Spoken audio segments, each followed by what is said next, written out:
At 20:17 a.m., the security camera at Dockyard 14 captured something it wasn't designed to understand. Not movement, not a person, not even a clear silhouette. Just a brief interruption in the rain, as if the storm itself hesitated. 34 seconds later, Marcus Hale was dead. If you're drawn to cases where the evidence seems to erase itself, stay with this one. Detective Rachel Monroe didn't believe in invisible killers. She believed in angles, timelines, and pressure. But this case arrived without any of them. No forced entry. No sign of struggle. No defensive wounds. Hale was found seated upright in his car, parked under a broken sodium lamp near the waterfront warehouses. Windows intact. Doors locked. Engine off. Cause of death, a single puncture wound beneath the left clavicle. Precise. Clean. Fatal. The coroner would later determine the weapon was narrow. Likely a stiletto blade or modified ice pick. Inserted upward between ribs, angled directly toward the heart. Death would have been rapid. 20 to 40 seconds. There were no fingerprints inside the vehicle except Hale's. No DNA beneath his nails. No fibers out of place. The rain that night had been relentless. Wind sweeping in from the harbor, washing asphalt clean in sheets. Whatever trace evidence might have existed outside the vehicle was gone by sunrise. But Rachel wasn't interested in what the storm had erased. She was interested in why Hale had been there at all. Marcus Hale wasn't dockyard personnel. He wasn't a longshoreman, supervisor, or shipping clerk.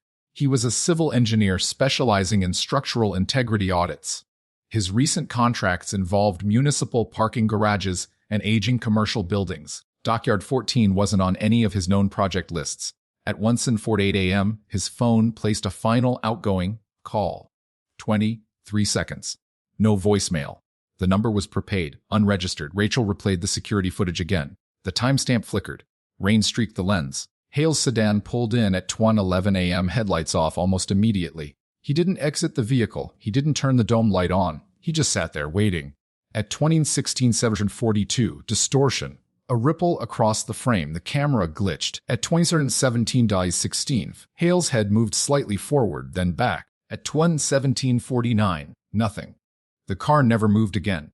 There was no visible assailant entering or exiting frame. No second vehicle. No pedestrian. Rachel leaned back in her chair, arms folded across her denim jacket, boots propped against the desk edge. This wasn't random. It was scheduled. Hale had come to meet someone, and he trusted them enough to sit in the dark. Financial records revealed something else.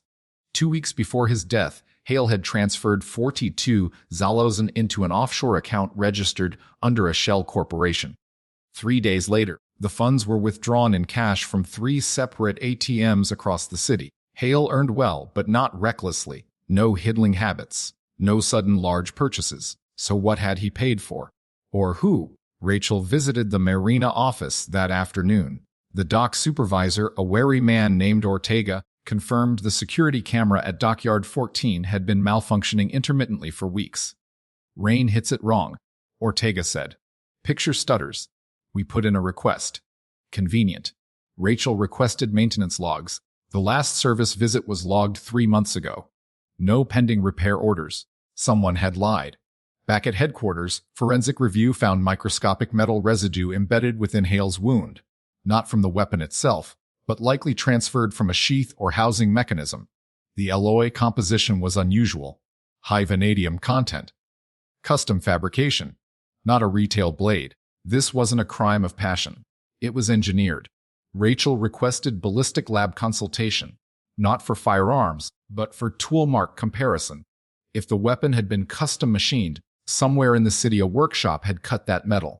Meanwhile, phone tower data placed Hale's device near Dockyard 14 starting at 2009 a.m., a secondary ping, from a different prepaid number, registered within 30 meters of Hale's car at 2:16 a.m. That phone powered off at 2:18 a.m., never reactivated. Someone had orchestrated this with clinical timing. Rachel reviewed Hale's recent audit files. 3 weeks prior, he had conducted a private structural assessment on Warehouse C-17, less than 200 meters from Dockyard 14. The building was owned by a logistics subsidiary with ties to multiple shell companies. His report, retrieved from his encrypted laptop, noted severe foundational compromise and load bearing alterations inconsistent with declared blueprints. In plain language, the warehouse had been modified illegally, and if it failed, people would die. The final page of the report was unsigned. Rachel traced the ownership structure of Warehouse C-17. 3 corporate layers deep. All roads led to a development consortium currently bidding on a massive waterfront revitalization project. A project worth $180 million. If Hale's findings became public, permits could be frozen. Contracts delayed. Investors spooked. Motive began to take shape. But motive wasn't evidence. Rachel returned to the dock at night. Rain again, lighter this time, misting across the harbor. She parked where Hale had parked. Killed the engine. Sat in darkness. The sodium lamp above flickered, not broken, but deliberately unscrewed just enough to fail intermittently. She stepped out, scanning the asphalt, measured distances, calculated sightlines. If someone approached from the warehouse side, the camera's blind distortion zone would mask their movement for approximately 9 seconds. Enough time to reach the driver's window. But Hale's window had been closed, which meant he opened it, voluntarily. Rachel crouched near the driver's door. On the lower seam of the rubber window gasket, barely visible beneath residual grime, she found it, a faint indentation, circular, as if something cylindrical had pressed briefly against the glass. A stabilizing tool, a suction brace. She photographed it, measured diameter, returned to the lab. The indentation matched the diameter of a commercially available glass cutter stabilization ring, typically used by emergency responders or professional entry specialists. But there had been no glass cut, which meant the tool hadn't been used for entry. It had been used for leverage, to steady a hand, to guide a blade precisely through a 2-inch opening in a partially lowered window. Rachel checked autopsy photos again. There was slight bruising along Hale's left forearm. Not defensive. Restraining it. He had been held just long enough. Trust had turned into realization too late. Rachel traced Hale's final call again. 23 seconds. Audio recovery was partial. Heavy static, but one phrase emerged clearly. I need proof before I file. Proof. Hale hadn't been blackmailing anyone. He had been verifying something. The $42,000 transfer wasn't payment. It was insurance. He had been buying documentation. Perhaps photographs, internal plans, shipping manifests. Someone else knew about the structural fraud. Someone willing to sell information, and someone else willing to kill to stop it. Rachel cross-referenced the prepaid phone's last tower ping with surveillance cameras from adjacent streets. 2 blocks north, a city traffic camera captured a figure entering a black utility van at 2:19 a.m., license plate partially obscured. But the rear bumper carried a distinctive decal, a fabrication company logo. Vanguard Precision Metals. Rachel froze the frame. Vanguard had secured multiple subcontracts tied to the waterfront redevelopment, including custom reinforcement components for Warehouse C-17. High vanadium alloy was one of their specialty materials. Engineered steel. Custom machining. The pieces began aligning. But alignment wasn't conviction. Rachel requested search warrants. Financial audit on Vanguard, employee rosters, machining logs, tool inventories. If a custom blade had been produced, it would leave trace waste, micro, shavings, digital blueprint records, CNC programming timestamps. Someone had designed that weapon, and precision leaves patterns. As she compiled her affidavit, one more detail surfaced. Marcus Hale had filed a sealed complaint draft with the city's Building Safety Board, timestamped, unsubmitted. Saved as a draft at 1:32 a.m., 45 minutes before his death. The subject line read, Immediate structural hazard, Dock Sector 14, not Warehouse C-17. Dock Sector 14, the entire dock foundation. If Hale was correct, the redevelopment project wasn't just fraudulent, it was unstable, potentially catastrophic. Rachel stared at the harbor through her office window. The storm clouds were returning. If Hale had been silenced to prevent disclosure, then, the people responsible weren't just protecting money. They were protecting a timeline. And timelines create urgency. Urgency creates mistakes. The question wasn't who killed Marcus Hale. The question was whether they would kill again before the dock collapsed. And somewhere inside this case file, buried beneath rain, steel, and silence, was the one flaw they hadn't accounted for. Rachel intended to find it. Search warrants were executed at 6:12 a.m. Vanguard Precision Metals occupied a low, slung industrial building on the east side of the harbor. Corrugated steel exterior, reinforced loading bays, and a security system far more advanced than most fabrication shops required. Detective Rachel Monroe entered with 2 uniformed officers and a forensic tech. The shop floor smelled of coolant and hot metal. CNC machines lined the interior, silent now, but still warm. Warm was important. According to the company's production log, no machining had occurred after 9:00 p.m. the previous evening. Yet the thermal scan showed residual heat in Machine Bay 3. Someone had worked late. The floor supervisor, Alan Kerr, arrived minutes later, visibly shaken, but composed enough to answer procedural questions. He insisted no custom weapons had ever been manufactured on site. Rachel didn't ask about weapons. She asked about alloy batches. Vanguard specialized in high vanadium steel blends used for structural reinforcement pins and marine-grade brackets. The coroner's lab had identified vanadium concentrations in Marcus Hale's wound consistent with a proprietary blend. 4.7% V, 1.2% chromium. Rachel handed Kerr the composition sheet. His jaw tightened for half a second. "That's batch 47 LEX," he said before correcting himself, "or something close." The slip was subtle, but precise alloy percentages are not something people guess. Forensic techs began swabbing Machine Bay 3.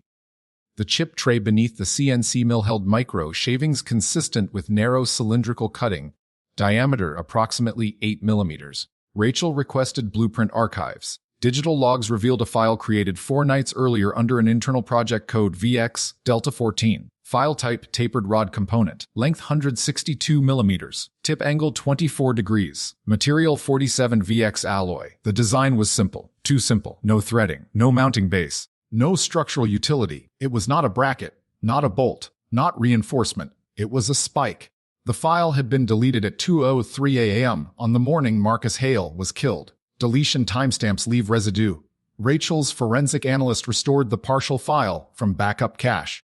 Embedded metadata identified the user account D. Larson.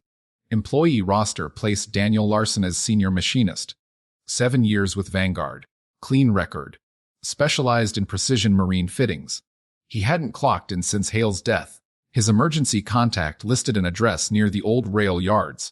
Rachel dispatched units. The apartment was empty. Closet cleared. Laptop missing. Trash taken out. But one detail remained. On the kitchen counter sat a single printed photograph, Dockyard 14 at dusk. The angle suggested it had been taken from inside warehouse C17. On the back, handwritten, "Blind spot to 9 Sech." Rachel studied the image.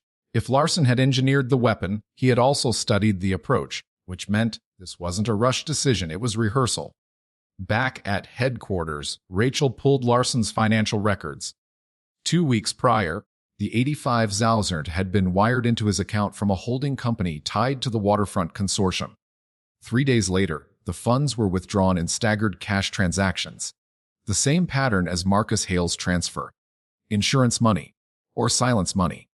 Rachel dug deeper into Larson's employment logs. 3 months earlier, he had filed an internal safety complaint about structural components delivered to warehouse C17. His concern load ratings did not match declared specifications. The complaint had been dismissed. 1 week later, he was promoted to senior machinist. Pay raise included. Rachel leaned back, eyes narrowing. Marcus Hale and Daniel Larson had both identified structural discrepancies. Both had moved money through offshore channels. Both had operated under urgency. The difference was this: Hale was dead. Larson was missing. Rachel considered 2 possibilities. Larson killed Hale to protect the consortium, or Larson had been hired to fabricate the tool, then removed to prevent exposure. The prepaid phone near Dockyard 14 had powered off at 2:18 a.m. Cell tower triangulation narrowed its final coordinates to a 40-meter radius overlapping warehouse C17's west loading dock. Security footage from the warehouse interior had been wiped for a 2-hour window that same night. But deletion logs again left a trace. The remote access IP belonged to an executive office inside Harbor Point Development Group. CEO Martin Kessler. Kessler was a polished figure, philanthropic public profile, heavy investor in urban renewal. Media described him as visionary. Rachel described him differently. She scheduled an interview. Kessler's office overlooked the very docks under redevelopment. Floor-to-ceiling glass-framed cranes and scaffolding. He greeted Rachel with controlled cordiality. "I understand this is about a tragic incident," he said. Marcus Hale was a consultant. We valued his expertise. Rachel placed the restored blueprint on his desk. VX Delta 14. Kessler didn't touch it. "Your subcontractor fabricated this component 4 nights ago," Rachel said. "Custom dimensions. Same alloy found in Hale's wound." Kessler's expression remained steady. "Correlation isn't causation." Rachel shifted tactics. "Dock Sector 14's substructure is compromised. Hale documented it. So did your machinist Daniel Larson." A pause, brief.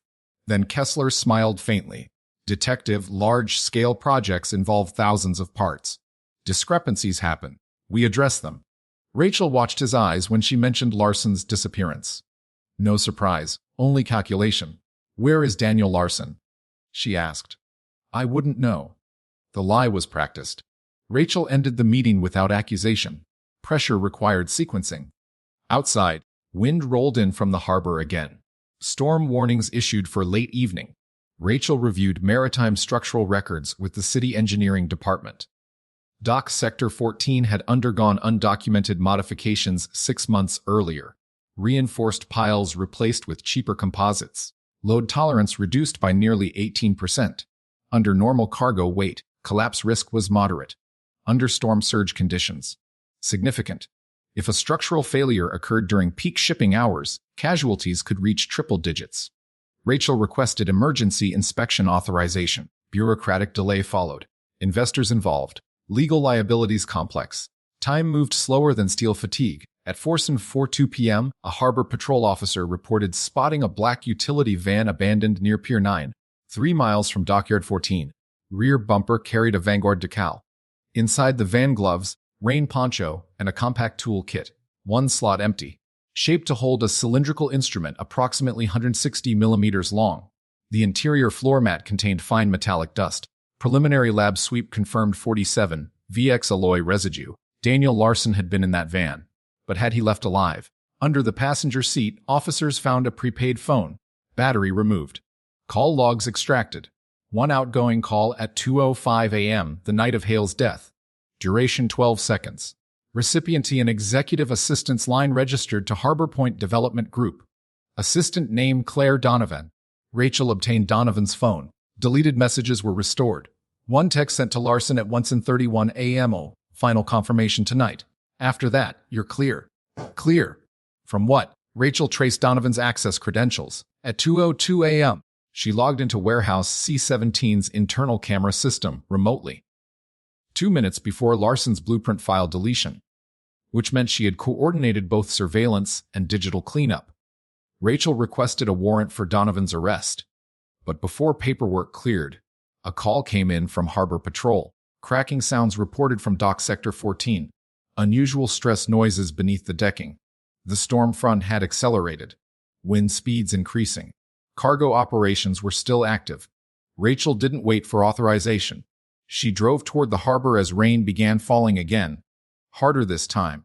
If Hale had been killed to delay disclosure, if Larson had been silenced to erase fabrication evidence, then Dock Sector 14 was a ticking mechanism. Steel doesn't negotiate, and storms don't postpone. As Rachel reached the perimeter barricade, she saw workers still loading containers. Above them, cranes groaned under shifting wind. Beneath them, the compromised foundation bore weight it was never rated to carry. Marcus Hale had tried to file proof. He never got the chance. Rachel stepped out into the rain, scanning the dock support pylons. One beam shuddered. Then another. Hairline fractures spidered along the concrete casing. If collapse occurred, it would cascade. Sequential failure. Rachel radioed immediate evacuation orders. Authority be damned.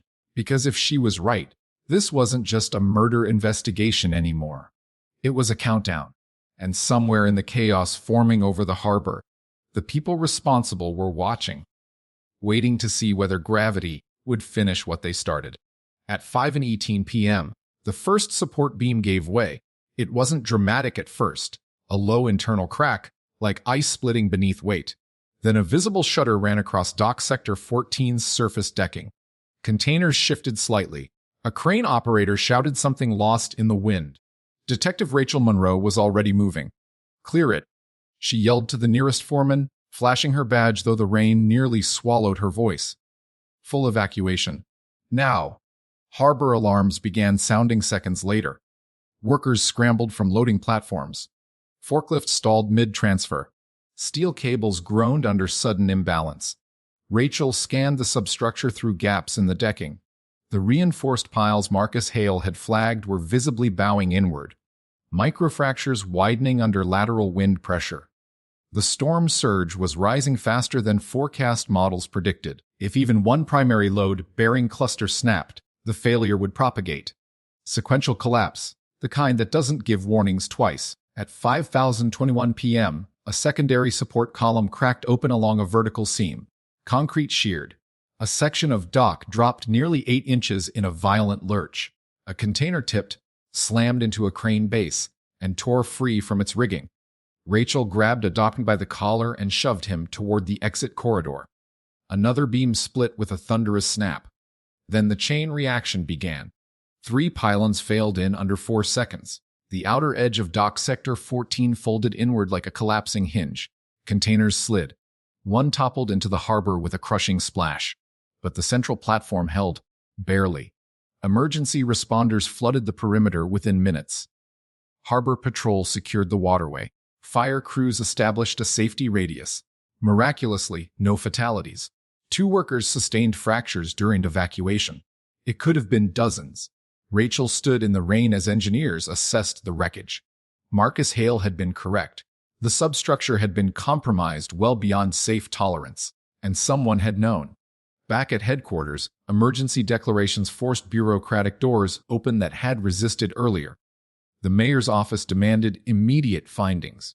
Harbor Point Development Group's public relations team issued a statement blaming unexpected environmental stress. Rachel read it twice. Unexpected. She walked into the interrogation room where Claire Donovan sat. Dry, composed, attorney present. Donovan's arrest had been expedited after the collapse. Attempted negligent homicide. Rachel began. Obstruction. Conspiracy. Donovan's lawyer interrupted immediately. No one died. Not because of you. Rachel replied evenly. Because evacuation orders were issued. She placed phone extraction logs on the table. You remotely accessed warehouse C-17 cameras at 2:02 a.m. You texted Daniel Larson minutes before Marcus Hale was killed. And you coordinated deletion of fabrication files. Donovan said nothing. Rachel shifted the angle. Dock Sector 14 nearly collapsed today. You knew the structural reports were real. A flicker in Donovan's expression. Not guilt. Fear. For weeks. Rachel continued. Hale was preparing to file documentation. Larson had internal safety complaints. The consortium would have faced injunctions, financial freeze, possible criminal review. Silence stretched. Then Donovan spoke quietly. You think Martin Kessler would risk a project of that magnitude over one engineer? Rachel didn't answer. Donovan continued. It wasn't about the dock. Rachel leaned forward. Then what was it about? Another pause. This one heavier. There was an insurance trigger. Donovan said finally. Force majeure clause tied to structural failure under extreme weather conditions. Rachel felt the shift immediately. Explain. If Dock Sector 14 failed during a declared storm emergency, Donovan said, the consortium could claim catastrophic loss coverage.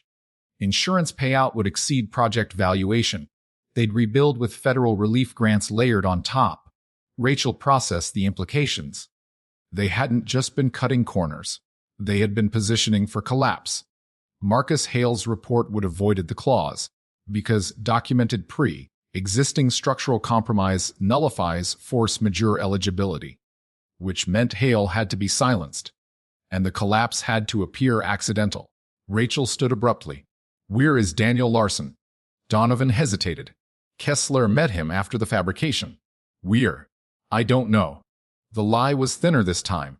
Rachel slid a photo across the table. Larson's abandoned van near Pier 9. Why found the van? Tool kit inside. Weapon missing. Donovan's composure cracked for the first time. He wasn't supposed to keep it, she whispered. Rachel's voice dropped. Keep what? The spike. Confirmation. Rachel left interrogation and headed directly to Harbor Point headquarters with a tactical unit. Martin Kessler was in his office, calm, watching live news coverage of the dock damage. He didn't appear surprised when officers entered. "You're making a mistake," he said evenly. Rachel placed arrest papers on his glass desk. Conspiracy to commit murder, attempted insurance fraud, criminal negligence, obstruction of justice. Kessler smiled faintly. Prove intent. Rachel met his gaze. VX Delta 14. For the first time, something hardened behind his eyes. You engineered a weapon to eliminate a structural auditor. You arranged deletion of fabrication logs. You positioned the dock for collapse during a storm to trigger insurance payout. And you removed your machinist to eliminate the final liability. Kessler stood slowly. You're assuming Daniel Larson is dead. Rachel held his stare. Isn't he? Kessler didn't answer. Instead, he said, You stopped the collapse too early. It was almost admiration, almost regret. Rachel realized something in that moment. The collapse hadn't progressed far enough. Partial failure would not trigger full payout. The insurance threshold required total structural loss of dock sector 14, which meant Kessler reached toward his desk. Rachel drew her weapon instantly. Don't. He froze. But not before Rachel noticed the subtle movement beneath the desk surface. A recessed switch. She lunged forward and pulled him back as officers restrained him. Under the desk panel was a remote detonator, connected wirelessly to charges embedded along the already compromised dock foundation. A secondary failsafe. If structural failure didn't complete naturally, they would finish it manually. Rachel's breath slowed deliberately. How many? She asked. Kessler's silence was answer enough. Bomb squad units were deployed immediately. Engineers identified 4 shaped charges placed strategically along central load points. If detonated during peak evacuation confusion, casualties would have been unavoidable. The insurance clause would activate. Public narrative, tragic infrastructure collapse during extreme storm. Rachel stepped outside Harbor headquarters as sirens filled the skyline again. Rain lashed sideways across the harbor. Dock Sector 14 remained standing, damaged but intact. Marcus Hale had tried to prevent this. Daniel Larson had built the weapon, but the larger mechanism had been greed wrapped in legal language.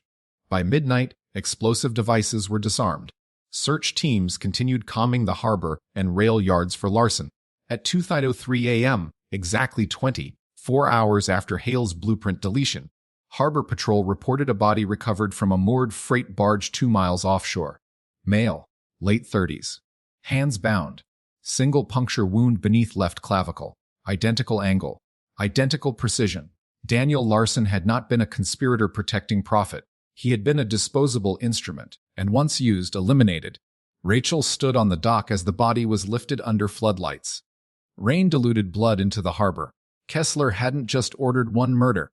He had ordered 2. The pattern was now complete. Weapon fabricated. Witness silenced. Dock sabotaged. Insurance trigger primed. All under the cover of weather. Rachel looked out at Dock Sector 14, cracked, wounded, but still upright. Steel can fail. Concrete can fracture. But intention leaves residue. And this time, the residue was enough. Because Martin Kessler had underestimated one variable. He believed storms erased evidence. He forgot that people don't. And Detective Rachel Monroe had just pulled his entire architecture of deception into daylight. By 3:40 a.m., the rain had weakened to a steady mist, but the harbor remained lit like a war zone. Floodlights cast long white beams across fractured concrete and twisted reinforcement rods. Dock Sector 14 had survived. Barely. But structural engineers confirmed what Marcus Hale had written in his final draft. The foundation wasn't just compromised. It had been intentionally weakened. Detective Rachel Monroe stood with the city's chief structural engineer beneath the suspended skeletal remains of the damaged platform. Core samples taken from exposed pylons revealed composite replacements where marine-grade steel piles should have been. Cheaper. Lighter. 18% lower load tolerance. But more importantly, installed deliberately 6 months earlier during a routine reinforcement phase, managed by Harbor Point Development Group. Rachel reviewed procurement manifests seized from Martin Kessler's office. The numbers didn't align. Invoices billed the city for premium steel. Shipping logs showed composite alternatives delivered instead. Margin difference, the $23.6 million. The financial motive had layers. Insurance payout was one. Material substitution fraud was another. But there was a third angle emerging. Rachel requested access to Harbor Point's internal communication servers. Digital forensics began reconstructing deleted threads. Corporate encryption slowed the process, but fragments surfaced. An internal memo from 8 weeks earlier. Projected stress modeling suggests failure threshold achievable under Category 1 storm with 14% load exceedance. Attached was a simulation file. The dock collapse had been mathematically engineered.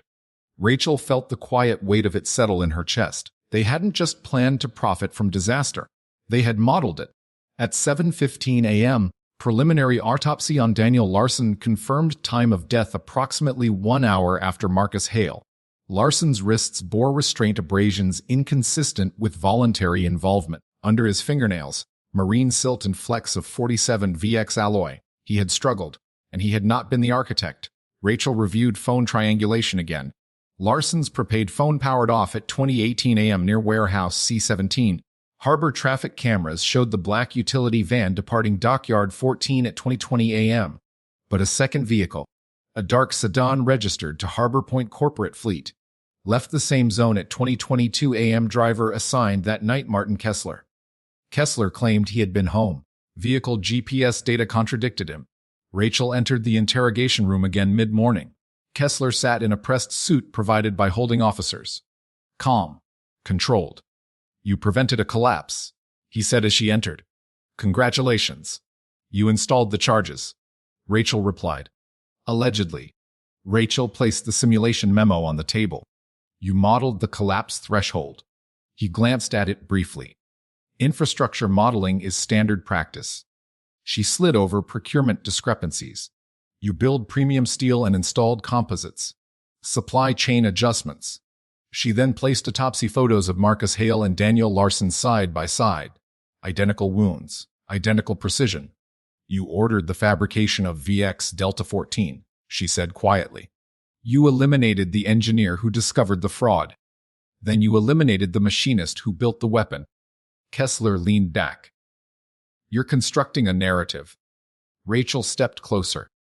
"Daniel Larson filed a safety complaint months ago. You promoted him instead of firing him. Why?" No response. "Because firing him would create documentation. Promotion secured loyalty. Temporarily, you needed his precision skills to fabricate a narrow stiletto from 47 VX alloy. Something untraceable to retail purchase." Kessler's silence thinned. Rachel continued. "After Hale met Larson to exchange proof, you intervened. Larson delivered the spike. Hale died. Larson became liability." Kessler finally spoke. "You can't prove I was present." Rachel placed GPS logs on the table. "You were." A long pause followed. Not denial, not confession, calculation. Then Kessler asked, almost clinically, "Did anyone die in the collapse?" "No." "Then your city should thank me. Partial structural failure exposes the need for redevelopment funding." Rachel didn't blink. "You nearly killed 24 dock workers." "Nearly," he repeated. There it was. Not remorse. Arithmetic. Rachel stepped back. "You're not as careful as you think." She signaled to forensic officer waiting outside. The officer entered with a sealed evidence bag. Inside, a cufflink recovered from Daniel Larson's fingernails. High, polished silver. Engraved with Harbor Point's insignia. Missing its pair. Rachel placed it on the table. "Your assistant confirmed you met Larson after Hale's death," she said. "He fought. He took something with him." Kessler's composure finally fractured. Subtle, but real. He glanced at his wrist. The left cufflink was intact. The right sleeve was bare, a nearly invisible detail. But absence is evidence. Rachel didn't raise her voice. "You underestimated one thing," she said. "What's that?" "You assumed Daniel Larson would accept being disposable." Silence again. But this time it felt different. Less controlled. Outside, the harbor press conference began. City officials publicly announced criminal charges pending against Harbor Point executives. Insurance carriers froze payout assessments pending fraud review. Dock Sector 14 would undergo full forensic engineering audit. Rachel left Kessler in custody. But the case was not finished. Financial crimes teams uncovered additional offshore transfers linked to city council intermediaries. 2 permits had been fast-tracked despite failed inspection flags. Corruption webbed outward. By late afternoon, arrest warrants extended beyond Harbor Point headquarters. 3 municipal officials were detained. Claire Donovan agreed to formal cooperation in exchange for reduced charges. Her full statement revealed internal meetings where storm forecasts were tracked like investment charts. Projected rainfall, wind velocity, load simulations, all mapped against insurance thresholds. The dock collapse had been a financial instrument, and Marcus Hale had been the variable that threatened to invalidate it. As evening approached, Rachel returned alone to Dock Sector 14. Temporary steel supports had been installed. The harbor smelled of rust and salt. She walked carefully across stabilized decking. The storm clouds had cleared. Sunlight cut across fractured concrete. If Hale's draft report had been filed at 1:32 a.m., insurance eligibility would have collapsed before the dock did. That was the pivot. 45 minutes. 45 minutes between documentation and death. Rachel stopped near the exact position where Hale's car had been parked. The sodium lamp had been fully tightened now, casting steady light. No more flicker. No more blind spot.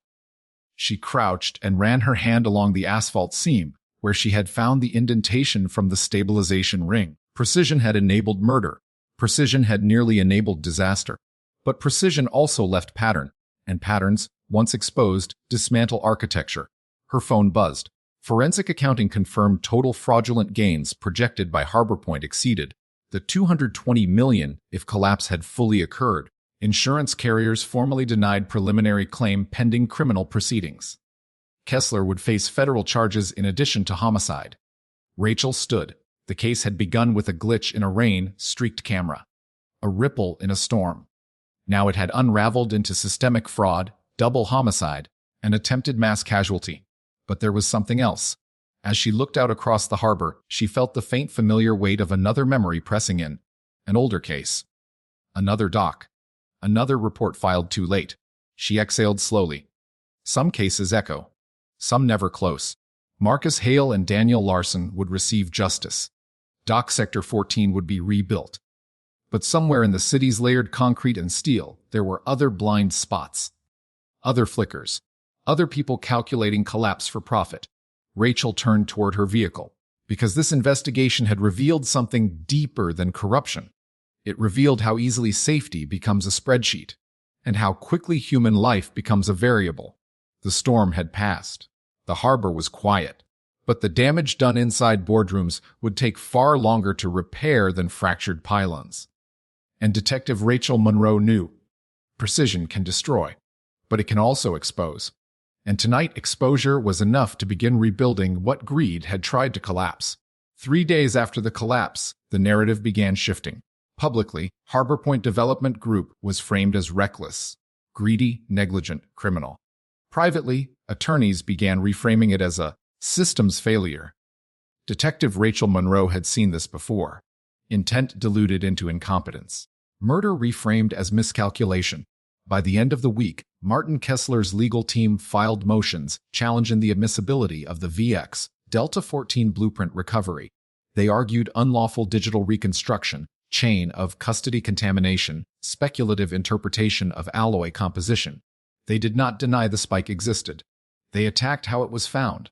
Rachel sat in the evidence review room with the district attorney and forensic leads. Intent hinges on sequencing, the DA said. What prove he engineered the collapse first? The murders become obstruction of exposure. Rachel nodded. Financial modeling file, she said. Insurance clause timing. Procurement substitution. Larson's complaint. Hale's draft. The DA leaned back. It's strong, but strong isn't bulletproof. Rachel understood the subtext. Kessler had influence. Influence bends timelines, which meant they needed something that didn't bend. At 10:42 a.m., forensic metallurgy completed striation analysis on the puncture wounds of both Marcus Hale and Daniel Larson. Though the weapon had not been recovered, Wound channel profiling revealed identical microscopic machining marks. Rotational tool chatter consistent with a CNC lathe operating at 400 RPM under minor coolant inconsistency. Machine Bay 3 at Vanguard Precision Metals operated at that exact calibration. More importantly, the chatter pattern was unique. Every CNC machine leaves a fingerprint. And that fingerprint matched archive test pieces produced on Bay 3 6 months prior. Rachel requested historical maintenance logs. One entry stood out. 3 weeks before Hale's death, Bay 3 underwent spindle recalibration due to vibration irregularity. A slight misalignment had been corrected. But during that window, any tapered rod produced would bear subtle asymmetrical scoring. The wounds did. This wasn't theoretical correlation. It was mechanical identity. Rachel presented the findings during arraignment preparation. The DA's expression hardened. That ties the weapon directly to Vanguard. And Vanguard to Kessler. Rachel added. He authorized the late-night machine access. Meanwhile, Claire Donovan's cooperation deepened. She revealed internal voice memos Kessler had recorded after executive meetings. One audio file, recovered from encrypted cloud storage, contained a 14-second statement dated 5 days before Hale's death. If the engineer files before the storm window, we pivot. If not, we proceed. No names, no direct instruction. But timing was unmistakable. Rachel requested meteorological archives. Storm forecasting reports indicated that 3 weeks earlier, the projected storm path had been uncertain. 5 days before landfall, predictive confidence increased to 82% likelihood of Category 1 intensity with harbor impact winds. The same day Kessler recorded the memo. He hadn't caused the storm. He had exploited it. In the interrogation room again, Rachel placed a printed transcript of the memo before him. You monitored storm probability against insurance thresholds, she said. Kessler studied the paper without visible reaction. You think business leaders don't evaluate risk? He replied. Risk is not murder, allegedly. Rachel didn't press further. Pressure accumulates. It doesn't explode all at once. Later that afternoon, a break came from an unexpected source. One of the dock workers injured during evacuation requested to speak with investigators. His name was Tomas Ibarra.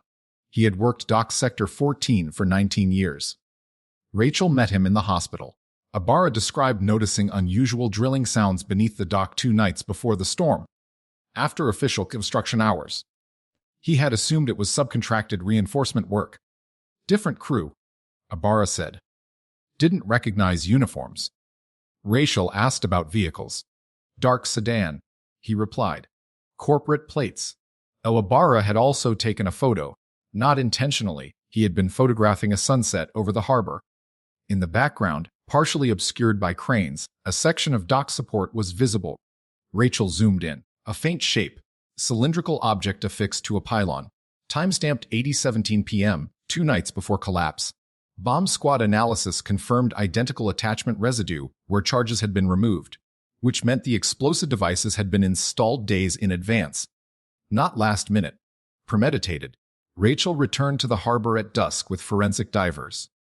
Beneath the waterline, adhesive traces were recovered from remaining pylons. Chemical composition matched the bonding agent found in Harbor Point's secured supply inventory. The case was no longer circumstantial.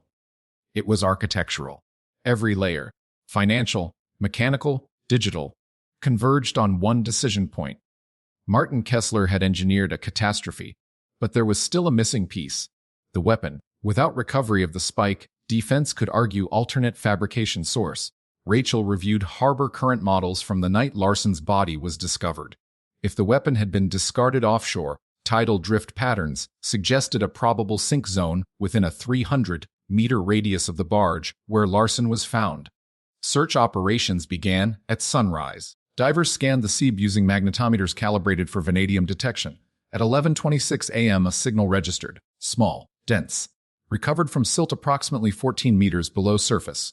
A tapered rod, 162 millimeters, tip angle 24 degrees, corrosion minimal due to alloy composition. Rachel held the evidence bag under lab lighting. Even before microscopic analysis, she recognized the precision.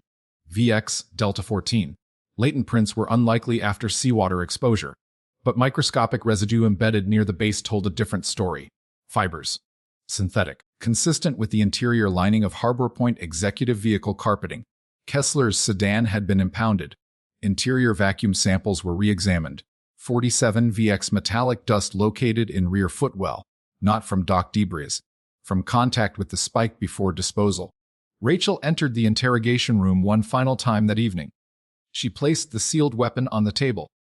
For the first time since arrest, Martin Kessler's composure broke visibly. "You dropped it," Rachel said. "After Larson." Silence. "You thought the tide would carry it out." More silence. "Precision leaves patterns." Kessler's jaw tightened. Rachel leaned forward. "You engineered steel. You modeled collapse. You calculated insurance thresholds. But you forgot something simple." He didn't respond. "You can't model people." Outside, federal agents prepared transfer paperwork. Insurance fraud charges escalated to federal court jurisdiction. Homicide charges remained local but reinforced by metallurgical and explosive evidence. Claire Donovan entered witness protection protocol after formal deposition. Municipal corruption inquiry expanded. Dock Sector 14 of reconstruction would take months. Marcus Hale's draft report was formally submitted posthumously to the Building Safety Board. Daniel Larson's safety complaint was reinstated into public record. As night settled over the harbor again, Rachel stood alone near the stabilized perimeter. The sodium lamp above burned steady, no flicker, no distortion. Storm clouds had cleared completely. But she didn't feel resolution. She felt containment. Greed had been interrupted. Lives had been spared. But systems like Harbor Point's didn't emerge in isolation. They grew in silence. She looked out across the water where the spike had rested for 3 days beneath silt. A narrow instrument of precision, engineered for one purpose: silence. The case would move to court. Kessler would argue intent versus outcome. But the architecture of the crime had been dismantled. Layer by layer. Metal by metal. And in the end, it wasn't the storm that exposed it. It was the flaw in calculation. 45 minutes. That was all it had taken to trigger 2 murders and nearly a mass casualty. 45 minutes between a draft report and a death. Rachel turned away from the dock. There were other blind spots in the city. Other structures aging quietly. Other calculations happening behind closed doors. But tonight, Dock Sector 14 still stood, and so did the truth. Indictments were filed on a Monday morning. 2 counts of first-degree murder. Multiple counts of attempted aggravated homicide. Federal insurance fraud. Wire fraud. Conspiracy. Bribery. Obstruction of justice. Martin Kessler stood in court wearing the same measured expression he had worn in his office, overlooking the harbor. Precision hadn't left him. It had simply shifted into legal posture. Detective Rachel Monroe sat behind the prosecution table during preliminary hearings, observing. The defense strategy became clear within minutes. They would concede fraud. They would dispute murder. They would argue Daniel Larson acted independently. They would claim Marcus Hale's death was the result of a financial dispute gone wrong. They would position the dock explosives as panic mitigation measures, installed after structural concerns escalated. The narrative pivot was bold. Kessler's attorney framed Larson as unstable, a disgruntled machinist facing mounting debt. The $85,000 transfer, they argued, was hush money Larson demanded after discovering accounting discrepancies. And the spike. Industrial scrap repurposed without executive knowledge. Rachel watched jurors' faces during voir dire screening. Doubt doesn't require proof. It requires possibility. Which meant the prosecution needed more than pattern. They needed sequence clarity that eliminated alternatives. Back at headquarters, Rachel reconstructed a minute-by-minute timeline using cell pings, financial transfers, camera metadata, and environmental timestamps. 1:31 a.m. Claire Donovan texts Larson. Final confirmation tonight. 1:32 a.m. Hale saves draft structural hazard report. 2002 a.m. Donovan remotely accesses warehouse C-17 cameras. 2003 a.m. VX Delta 14 blueprint deleted. 2:05 a.m. Larson's prepaid phone calls Donovan. 2:11 a.m. Hale parks at Dockyard 14. 2016 a.m. Secondary prepaid phone pings near Hale's vehicle. 2017 a.m. Hale fatally wounded. 2018 a.m. Secondary prepaid phone powers off. 2020 a.m. Vanguard van departs dock. 2022 a.m. Harbor Point sedan departs dock. Approximately 300 a.m. Larson killed. Sequence matters. If Larson killed Hale independently, why was Kessler's vehicle present? Why was Donovan deleting files simultaneously? Why were explosives installed 2 nights prior? Rachel focused on one overlooked detail: engine temperature logs from Kessler's sedan. Modern corporate vehicles record internal telemetry. When impounded, forensic extraction recovered a data set indicating engine idle at Dockyard 14 for approximately 6:2:16 and 20:22 a.m. 6 minutes was longer than necessary to meet someone briefly, but consistent with overseeing or ensuring completion. The defense attempted to exclude the telemetry data as non-essential operational metadata. The judge denied the motion. Meanwhile, explosive residue analysis revealed trace transfer of Harbor Point's proprietary adhesive compound inside Kessler's office storage cabinet. Not general inventory, personal access stock, meaning the detonators had not simply been subcontracted, they had been supervised. Rachel met with the district attorney again before trial. Intent is cumulative, the DA said. The jury must see that no alternative sequence makes sense. Rachel agreed. Show them the system, she replied, not just the act. During trial's second week, Thomas Ibarra testified about unusual drilling beneath the dock and the unfamiliar crew. Then forensic metallurgy explained CNC chatter signatures. How microscopic vibration irregularities create unique striation patterns like fingerprints. When the recovered spike was displayed in court, jurors leaned forward. Precision became tangible. Then came Claire Donovan's testimony. Her voice was steady but subdued. Kessler monitored storm projections hourly, she said. He referred to it as a window. If Hale filed, we paused. If he didn't, we proceeded. Proceeded with what? The prosecutor asked. The collapse. Defense objected. Overruled. Donovan described the meeting where Kessler instructed Larson to fabricate the tapered rod. He said it needed to be narrow. Clean. No retail trace. Did he specify purpose? He said, "We can't let paperwork ruin timing." The courtroom was silent, but the defense countered aggressively. Ms. Donovan, you're testifying under cooperation agreement, correct? Yes. You face reduced charges in exchange for incriminating Mr. Kessler. Yes. Impeachment was expected. Rachel didn't flinch. Because the final piece wasn't Donovan, it was Larson. Before his death, Larson had made one unsent voice memo stored locally on his personal device. Forensic recovery had reconstructed 42 seconds of corrupted audio. The file had been partially overwritten, but enhancement isolated several phrases. Not what I agreed to. He said it was just to scare him. This isn't structural anymore. The timestamp placed it at 20:06 a.m. 9 minutes after Hale's death, before Larson's own, which meant Larson had not anticipated murder. He had expected intimidation. The prosecution played the enhanced clip in court. The effect was immediate.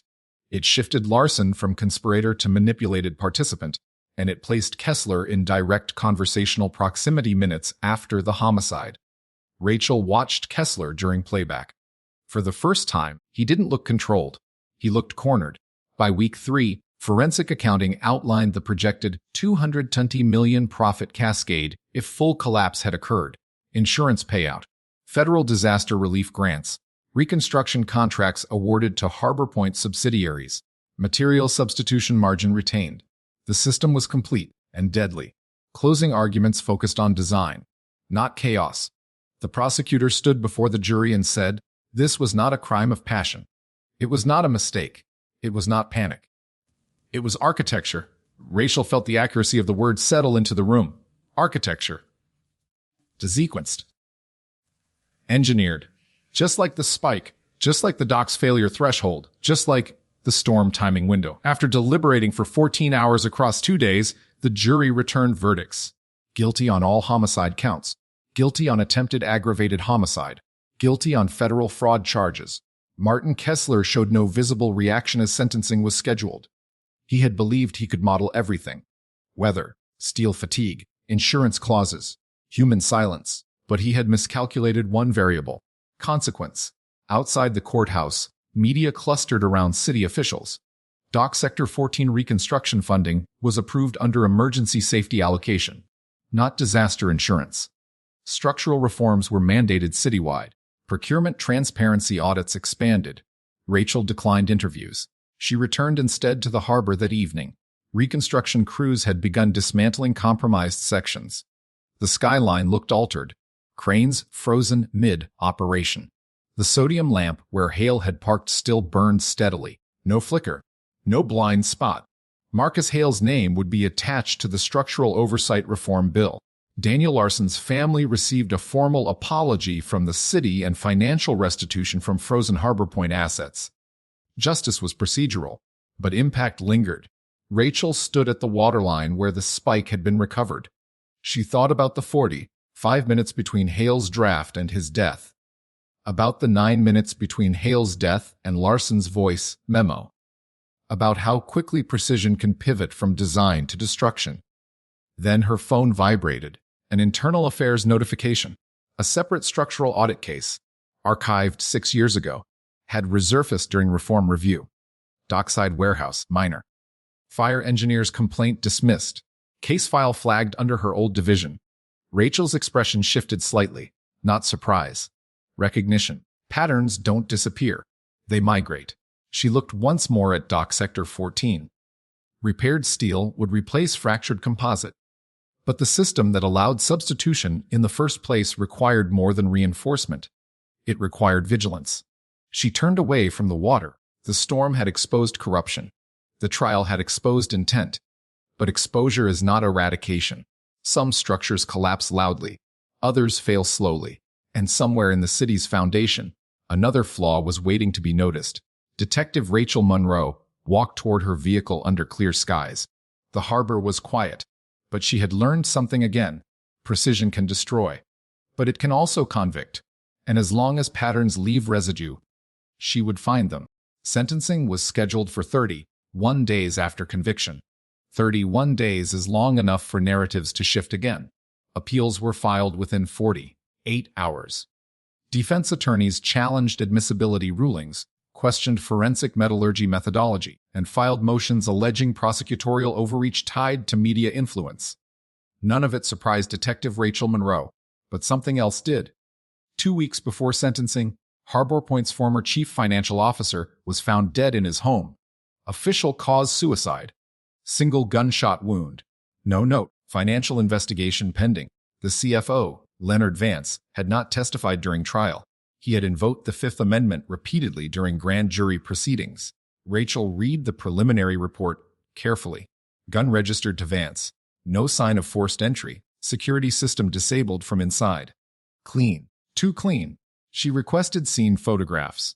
One detail stood out. On Vance's desk, among scattered financial binders, lay a printed copy of Harbor Point's insurance policy clause. The same force majeure provision tied to Dock Sector 14. Highlighted in yellow, Rachel requested digital forensics on Vance's laptop. Recovered browser history showed searches conducted the night before his death. Federal cooperation immunity. Sentence reduction fraud conspiracy. Witness protection eligibility. That was not the browsing pattern of a man resolved to end his life quietly. That was someone considering cooperation. Rachel visited the scene personally. The house was sealed but accessible for ongoing review. The gun rested in an evidence bag on the dining table. Standard ballistic testing confirmed trajectory consistent with self-infliction. But Rachel focused on the angle. The wound entry path was slightly downward, inconsistent with Vance's documented height and arm length based on scene positioning. Minor deviation. Subtle. But pattern lives in subtlety. She reviewed security system logs. The system had been disabled at 11:14 p.m., reactivated at 11:26 p.m., 12-minute window. Police were called at 11:32 p.m. by a neighbor reporting a loud bang. If Vance had disabled the system to avoid alarm during self-harm, why reactivate it? Rachel pulled call data. At 10:58 p.m., Vance placed an outgoing call to an unregistered prepaid phone. Duration 18 seconds. The same pattern length as Marcus Hale's final call. Rachel felt the familiarity immediately. She traced the prepaid number. Last ping placed near a waterfront parking structure 3 blocks from Harbor Point's former headquarters. She reviewed harbor traffic cameras again. At 11:08 p.m., a dark SUV entered Vance's residential street. License plate partially obscured. Fleet registration tied to a private security contractor previously employed by Harbor Point during redevelopment phases.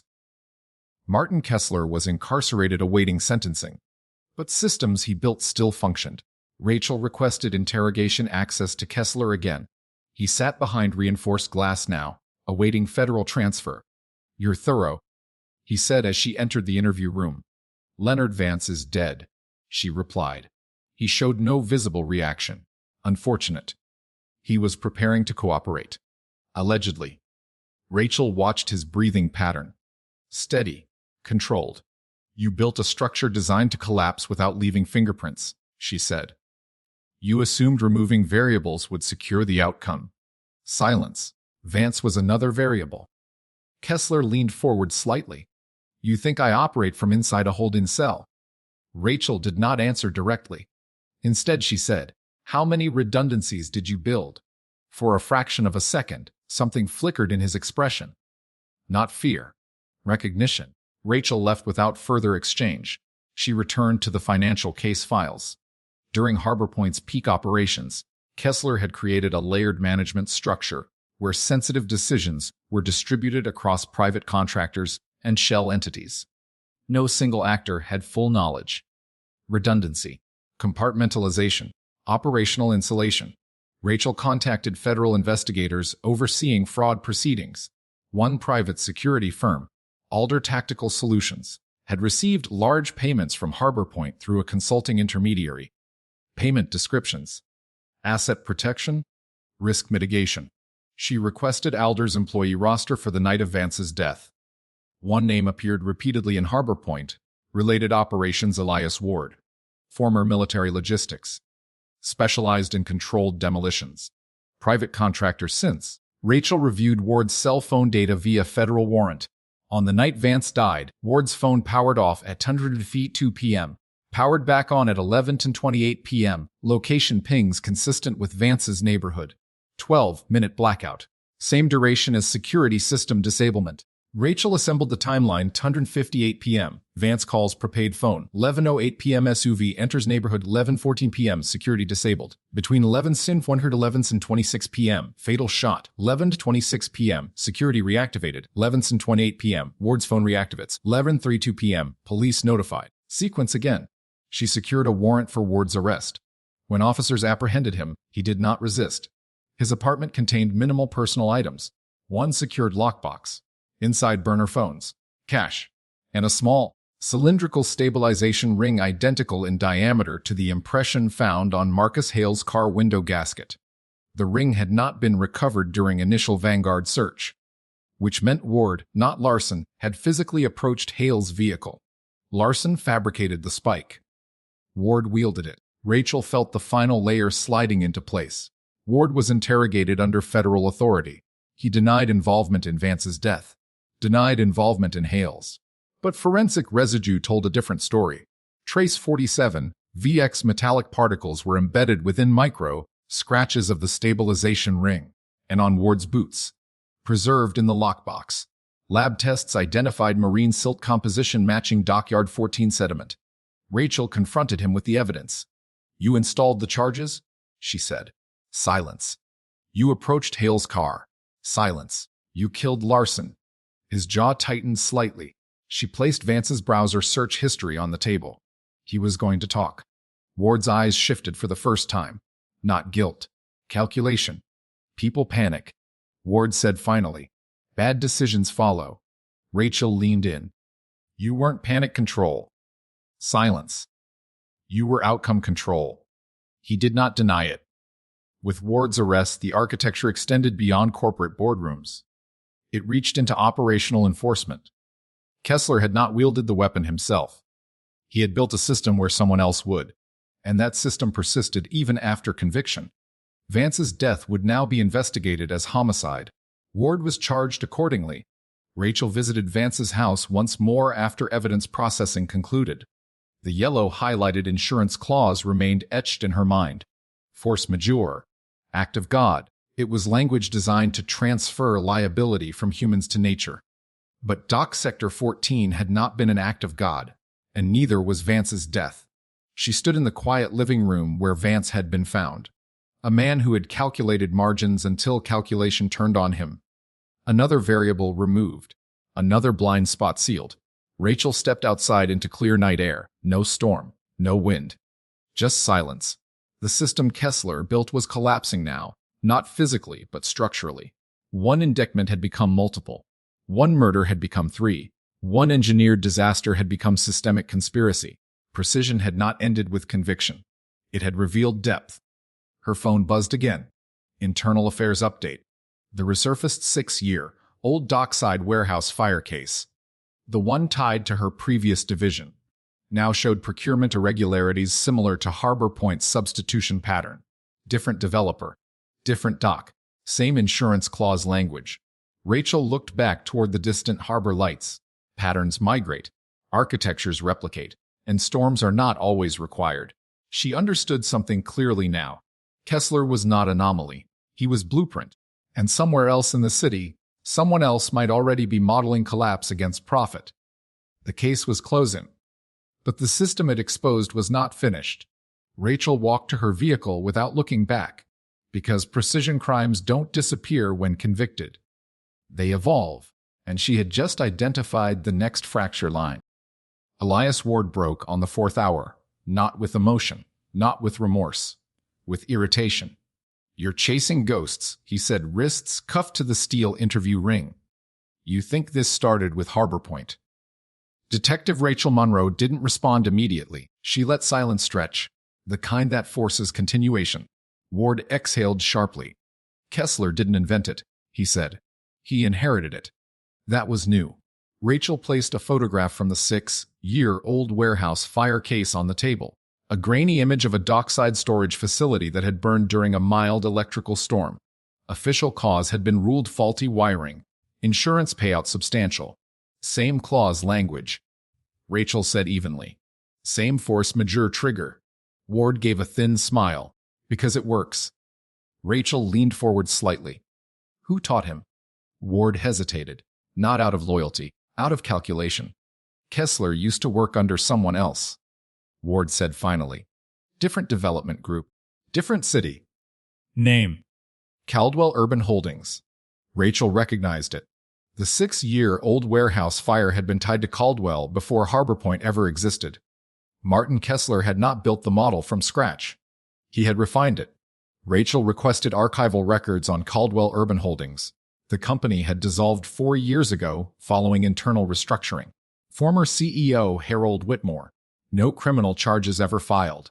But financial records revealed large insurance settlements tied to 3 separate infrastructure failures across 2 states. Warehouse fire, parking garage partial collapse, riverfront boardwalk structural failure during tropical storm. Each event categorized as environmental misfortune, each followed by redevelopment contracts awarded internally. Rachel felt the pattern solidify, architecture replicated across companies. Different executives. Same clause. Same profit cascade. She returned to Ward. "You installed the charges at Dock Sector 14, she said. "Yes." "You killed Leonard Vance." Silence. "Because he was about to cooperate." Ward stared at the table. "He was unstable," he muttered. Rachel didn't press the statement. She shifted angle. "How long have you been executing these risk mitigation operations?" Ward's jaw tightened. "Since Caldwell." That answer carried weight. "How many collapses weren't accidents?" Rachel asked. He didn't respond. But silence can confirm. Rachel exited the interrogation room and contacted federal authorities immediately. If Caldwell Urban Holdings had operated similar schemes in multiple jurisdictions, this was no longer a local conspiracy. It was a template, a transferable crime model built around insurance language and structural engineering manipulation. Federal investigators opened a joint task force within 48 hours. Rachel was assigned liaison due to pattern familiarity. Harold Whitmore was located in a coastal retirement property 3 states away. 72 years old, semi-retired, philanthropic board member, clean public record. Rachel flew out with federal agents. Whitmore received them in a glass-walled study overlooking the ocean. Calm, polished, predictable. "You're digging up old storms," he said before they sat. Rachel placed the Caldwell warehouse fire file on his desk. Electrical fire during lightning event, she said. Insurance payout exceeded property valuation by $60 million. Whitmore smiled faintly. Storms happen. She slid the parking garage collapse file beside it. Partial failure during unusually heavy rainfall. Engineering miscalculations. Then, the riverfront boardwalk. Foundation rot accelerated by storm surge. Coastal infrastructure is vulnerable. Rachel didn't blink. Martin Kessler worked for you during all 3 projects. Whitmore's smile faded slightly. He was ambitious. He learned from someone. Whitmore leaned back. You think ambition is criminal? Rachel let silence work again. Ward's partial confession was not yet disclosed publicly, but financial trace analysis had already linked Caldwell-era shell entities to early Harbor Point investors. The blueprint migrated with the executive, and so did the contractor. Elias Ward's employment records confirmed he had worked security under Caldwell before transitioning to Harbor Point. Same risk mitigation. Role description. Different company name. Rachel placed a still image on Whitmore's desk. The stabilization ring recovered from Ward's lockbox. Recognize this. Whitmore's gaze lingered half a second too long. Small detail, but precise. She followed immediately. Dock Sector 14 explosives used adhesive compound identical to material found in Caldwell warehouse remains 6 years ago. Whitmore didn't answer. Instead, he said, "You're constructing connections across time." Rachel responded quietly. Because they exist. Federal agents presented a sealed warrant authorizing seizure of Whitmore's archived corporate records. His composure remained mostly intact. But when they accessed an encrypted external drive in his study, something shifted. Within the drive were simulation models. Structural stress projections identical in methodology to Harbor Point's Dock Sector 14 file. One document labeled, Force Threshold Optimization. Rev. 3, Revision 3. Meaning earlier versions existed. Meaning iteration. Meaning refinement. Rachel felt the architecture fully reveal itself. Caldwell had tested the model. Kessler had optimized it. Ward had operationalized it. Collapse as financial instrument. Storm as legal shield. Insurance clause as trigger. Whitmore was arrested on federal fraud and conspiracy charges that afternoon. News spread rapidly. Multiple states reopened archived infrastructure collapse cases for review. Insurance carriers initiated internal audits.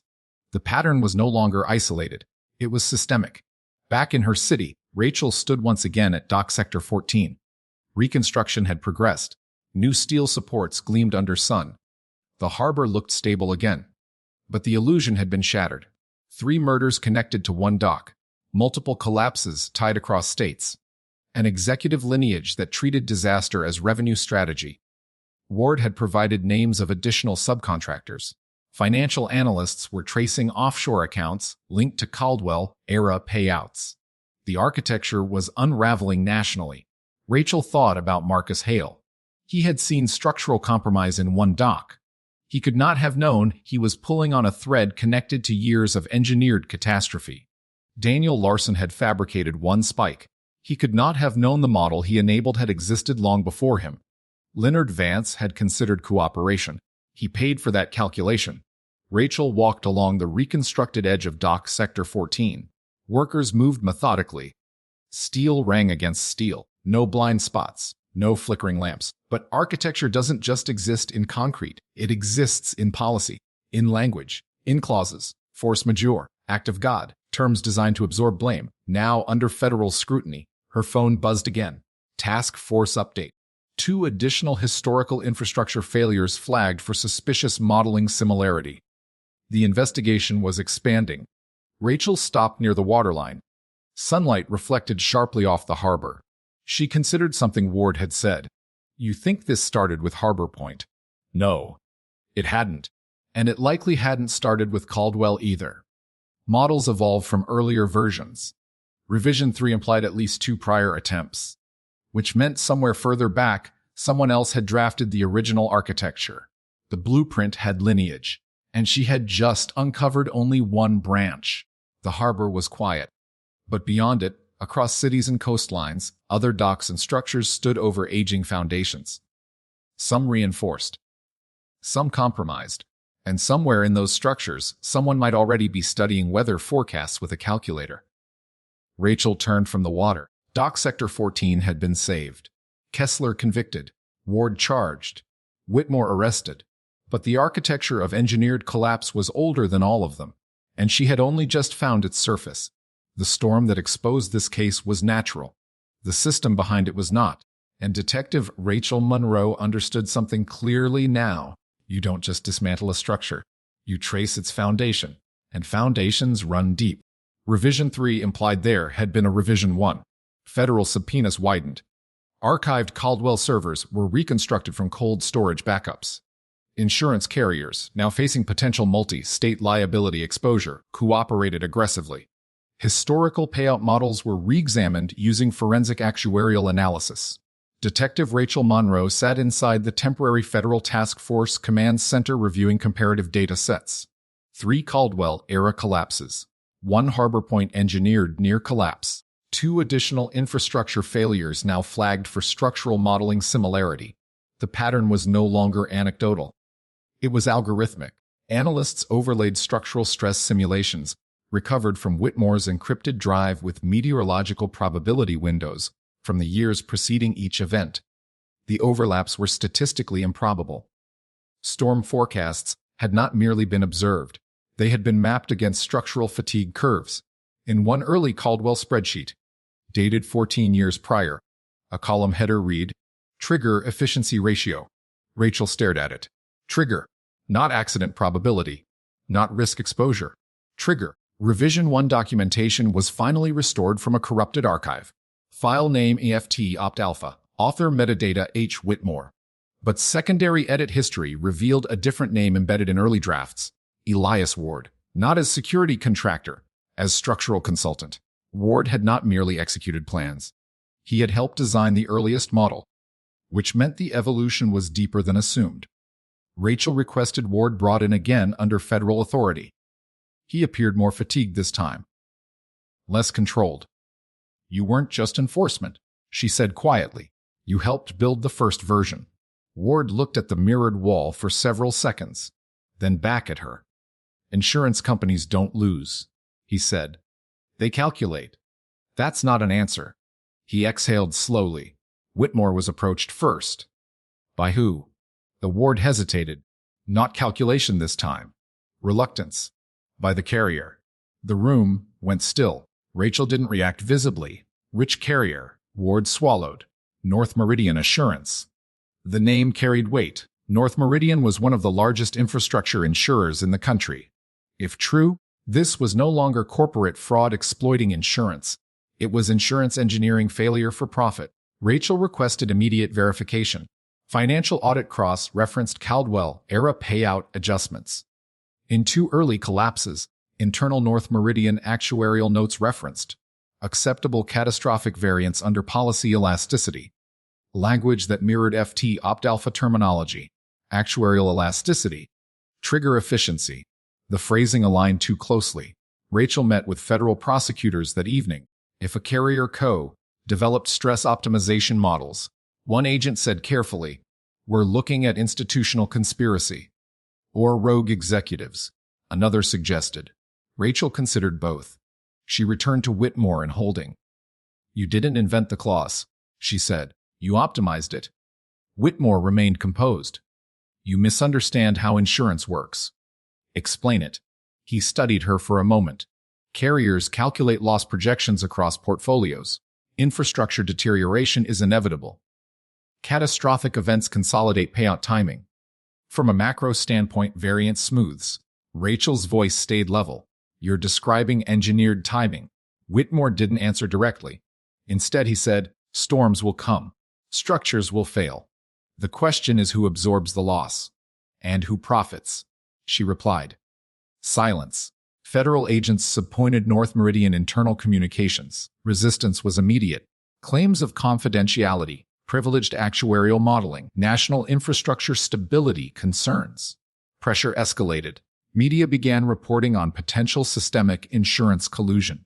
Markets reacted. North Meridian stock dipped sharply. 3 days later, a senior actuarial executive at North Meridian requested legal counsel and federal immunity discussion. His name Victor Halden. Rachel reviewed Halden's email archives under warrant. In one thread dated 15 years earlier, Halden wrote to Whitmore, "A failure timing aligns within 80% forecast confidence window. Payout reclassification reduces long-term liability exposure." Whitmore replied, "Understood. Revision draft forthcoming." Revision draft, FT Opt Alpha, Revision 1, The Origin. The blueprint had not started in a boardroom alone. It had started in actuarial modeling. Insurance risk theory turned into structural failure engineering. Rachel felt the scale of it settle heavily. This wasn't greed in isolation. It was systemic financial architecture manipulating physical infrastructure. Halden agreed to testify under federal immunity in exchange for cooperation. During closed-door debriefing, he explained the rationale with clinical precision. "Catastrophic claims are unpredictable in isolation," Halden said. "But portfolio-wide, timing variability creates fiscal instability. Coordinated failure during high-probability storm windows consolidates exposure." Consolidates exposure, Rachel asked. "Concentrates payout in declared disaster zones where federal offsets apply." Translation: let the structure fail during a storm. Insurance pays. Federal Disaster Fund supplement. Long-term liability reduced. Rebuild contracts issued. Portfolio stabilizes. Human casualties were collateral variables. Rachel asked directly, "Was loss of life factored?" Halden's silence answered. Data modeling spreadsheets retrieved from North Meridian servers revealed mortality probability estimates attached to infrastructure categories: dock, garage, boardwalk, warehouse. Columns labeled projected casualty range, acceptable litigation threshold. Rachel closed the file slowly. The architecture was no longer about one developer, or one executive, or one contractor. It was ecosystem. Caldwell had implemented. Harbor Point had refined. North Meridian had modeled. The conspiracy had vertical integration. Whitmore authorized early trials. Kessler optimized execution. Ward operationalized enforcement. Halden rationalized actuarial stability. Rachel returned to DocSec 14 at dusk once more. Reconstruction nearly complete. Steel reinforced. Public unaware of how deep the system ran. She stood where Hale's car had been parked. 45 minutes. That was how long it took to prevent exposure. But 15 years had built the architecture. 15 years of storm forecasting mapped to structural fatigue curves. 15 years of acceptable casualty thresholds calculated behind spreadsheets. Marcus Hale had discovered composite substitution. He had not known he was disrupting a national actuarial manipulation model. Daniel Larson had fabricated a spike. He had not known he was touching revision 3 of a 15-year design. Leonard Vance had considered immunity. He had been eliminated because the system required silence at every tier. Now the federal indictment would expand beyond homicide and fraud, racketeering, conspiracy to commit insurance manipulation, potential manslaughter across historical cases. North Meridian executives began resigning preemptively. Markets trembled. Infrastructure audits expanded nationally. Force majeure clauses underwent emergency legislative review. Rachel watched cranes swing across the harbor skyline. Storm clouds gathered faintly on the horizon. Natural, this time. But she understood something more unsettling. If North Meridian had modeled collapse timing, how many other carriers had similar frameworks? Revision 1 had existed. Revision 2 followed. Revision 3 optimized. What version was current now? She received a task force update notification.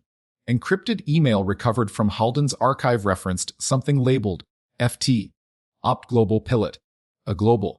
The blueprint had scaled. Rachel looked out across the water. Dock Sector 14 had been saved, but the architecture that nearly destroyed it stretched far beyond one harbor.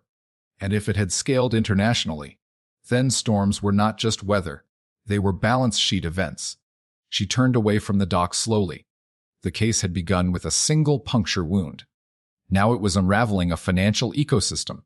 Precision had built it. Precision had exposed it.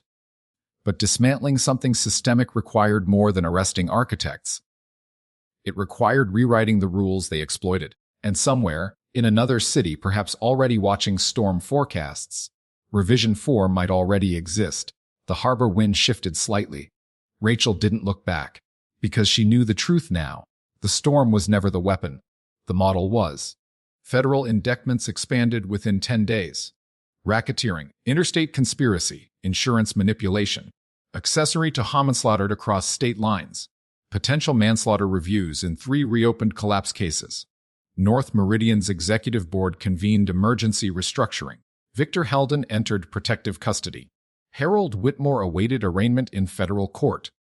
Martin Kessler's sentencing date was advanced under consolidated charges. Elias Ward faced additional homicide counts. The architecture was no longer hidden. It was documented. But dismantling documentation does not immediately dismantle incentive. Detective Rachel Monroe sat inside the Task Force Command Center reviewing the final forensic synthesis report titled All FT Optimization Structural Convergence Model National Impact Assessment. It outlined 15 years of probabilistic alignment between insured infrastructure vulnerabilities and high-confidence meteorological events. It mapped trigger thresholds, casualty projections, federal disaster offsets, projected rebuild contract retention, long-term liability compression. It read less like crime, more like business strategy. Rachel closed the file. Precision had allowed it to exist. Compartmentalization had allowed it to scale. Language had allowed it to hide. Force majeure, elasticity, variance smoothing, portfolio stabilization, words that disguised engineered collapse. At Dock Sector 14, reconstruction was complete. Independent inspectors certified full structural compliance. Composite substitutions were replaced with marine-grade steel. Oversight boards now required dual signature approval for material deviations. Insurance clauses were rewritten under emergency federal guidance. The sodium lamp above Hale's former parking spot had been replaced entirely. No flicker, no blind zone, no 9-second distortion window. Rachel stood there one last time at sunset. Wind moved across the harbor calmly. No storm forecasted. Marcus Hale's name had been added to the Municipal Structural Integrity Reform Act, passed unanimously in response to the investigation. Daniel Larson's safety complaint now served as required precedent review for all subcontractor concerns. Leonard Vance's death had officially been reclassified as homicide. The system had fractured.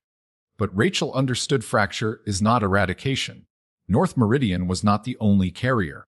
Caldwell was not the first developer. Harbor Point would not be the last. The task force had uncovered references to FT, OP Global Pilot, international expansion discussions, foreign port redevelopment insurance bundling, emerging market storm modeling integration. Revision 4 likely existed somewhere already. The blueprint was portable. She received final confirmation on sentencing. Martin Kessler 2 life sentences without parole. Additional federal term. Elias Ward life with possibility of extended federal detention under racketeering enhancements. Harold Whitmore, pending federal trial. Asset seizure initiated. Victor Heldon full cooperation agreement. Corporate liability investigations ongoing. Rachel watched cranes operate across the harbor skyline. Steel replaced steel. Concrete replaced concrete. But what replaces a financial incentive model that rewards disaster? Policy, oversight, transparency, or vigilance? Probably all 4. Her phone vibrated one final time. Task Force analysts had traced FT, OPT Global Pilot, to a consultancy embedded within an international risk advisory group headquartered overseas. No arrests yet, no direct crimes proven, just modeling. Modeling that mirrored Revision 3. Rachel looked out at the water. Storm systems will always form. Infrastructure will always age. Insurance will always calculate. The danger begins when calculation turns into orchestration. Dock Sector 14 still stood because one engineer filed a draft, because one machinist hesitated, because one detective followed a glitch in rain-streaked footage. 45 minutes had nearly triggered a catastrophe. 15 years had built the architecture behind it. She walked along the reinforced edge of the dock slowly. Each footstep echoed against new steel. The harbor was calm, but calm can disguise accumulation. She thought about the early Caldwell spreadsheet column header. Trigger efficiency ratio. Efficiency. It had reduced lives to variables, converted storms into revenue, transformed structural weakness into opportunity. That language would now be entered into federal criminal history and taught in training academies as cautionary precedent. But Rachel knew something deeper. The system had not collapsed because of outrage. It collapsed because precision exposed precision. CNC chatter patterns, GPS telemetry, telemetry engine idling minutes, stabilization ring indentation, storm probability alignment, actuarial email phrasing, tiny details, individually insignificant, collectively irreversible. The harbor lights began turning on one by one as dusk settled. No flicker, no distortion. She allowed herself one slow breath. Dock Sector 14 was rebuilt. The architects were convicted. The model was documented. But somewhere beyond this harbor, in another city perhaps already watching satellite weather projections, another executive might be studying spreadsheets, running simulations, measuring thresholds. Revision 4. She didn't feel fear. She felt readiness. Because she understood now, the storm is never the weapon. The clause is never accidental. The model is never neutral. And precision, when misused, builds collapse. But precision, when pursued relentlessly, exposes it. Detective Rachel Monroe turned away from the water. The case file would close formally at midnight. But vigilance does not close. It waits. And when the next flicker appears, even if it is only 9 seconds long, she will see it. Because architecture leaves residue. And she knows how to follow it.